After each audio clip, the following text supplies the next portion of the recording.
Alright, let's break down why the US just slapped sanctions on a top United Nations human rights expert, and what it means. On July 9th, the Trump administration announced sanctions against Francesca Albanese. She's the UN Special Rapporteur on Human Rights in the occupied Palestinian territory.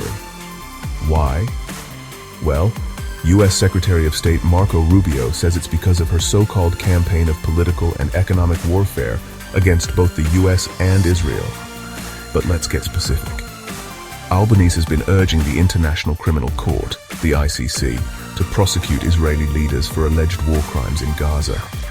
She's also called out international companies, including those based in the U.S., for their role in what she calls a genocide in Gaza. So how did the U.S. pull this off legally?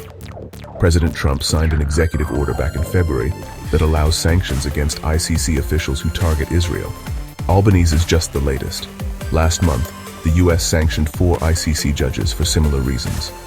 These sanctions are serious. They freeze any assets Albanese has in the U.S. and ban her and her immediate family from entering the country. But there's more to the story.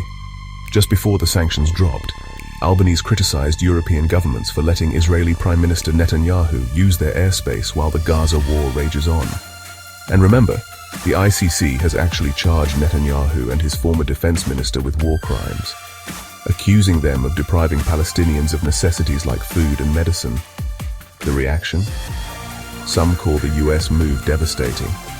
Critics say it sends the message that the US is willing to punish even UN experts who speak out against Israel. So, this isn't just about one person. It's about how far the US will go to shield Israel and what that means for international justice. Let me know what you think in the comments. Was this justified or is it overreach?